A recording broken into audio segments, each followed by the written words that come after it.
आशा की किरण।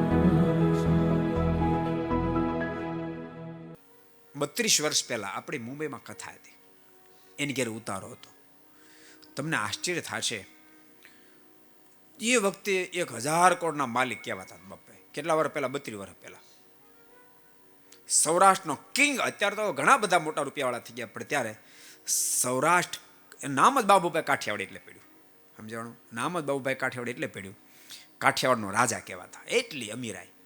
પણ તેમ છતાં 6 વાગે તો ઘર છોડી દીધું હોય ધંધા માટે. સવારમાં 6 વાગે નીકળી જાય, સીધા ભુવનેશ્વર મંદિર, અને ત્યાં મંદિરે દર્શન કરીને સીધા 7 વાગે, 7:30, 7, સવા 7 ત્યાં તો પોતાની ઓફિસ સંભાળી લીધી હોય. ત્યારે એ બાપ સફળ થાય.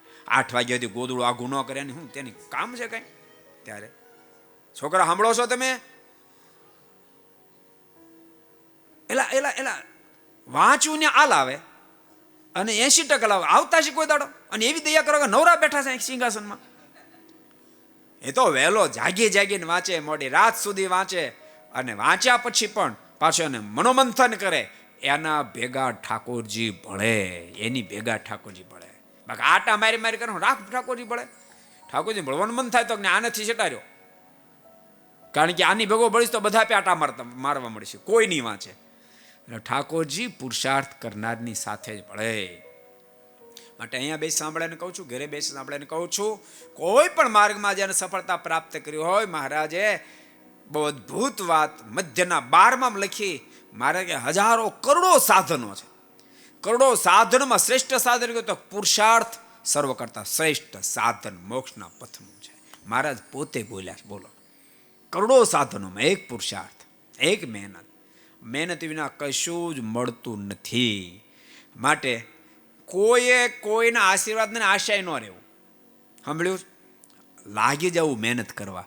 અને ભૂલતાની આશીર્વાદ માગવાની ચીજ નથી, એ તો બાપ અંતરની હૃદયની ઉર્મી છે. તમે લાગી જશો ને તો ઓટોમેટિક આશીર્વાદ પ્રાપ્ત થઈ જશો, ઓટોમેટિક આશીર્વાદના પાત્ર થઈ જશો.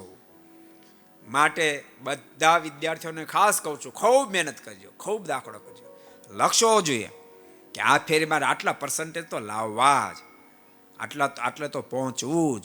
અને લક્ષ્યની સાથે તમે ચાલો ને ત્યારે તમને વાંચવાનું મન થાય, કાંઈક કાર્ય કરવાનું મન થાય, એને તો તાટા મારવાનું જ મન થાય. એક વિદ્યાર્થી મને થોડા દાડા પહેલા ફોન આવ્યો, મને કહે છે ને, મને બાકી બધું ગમે પણ જરા વાંચવું ન ગમે, તો છોડી દે ભણવાનું. મને કે ફરવા જવું હોય તો મને જરાય કંટાળો ન આવે, મેં તો આટા જ મારી ને. અને પછી બનજે ગુલામ, આખી જિંદગી કોકનો ગુલામ બની રહેજે. આ 3-4 વર્ષ જલસા કરી લે એટલે આખી જિંદગી ચિંતા નહીં. પછી જલસા કરવાનો વારો છે નહીં કાંઈ, પછી કોકના ઠેબા જ ખાવાના છે.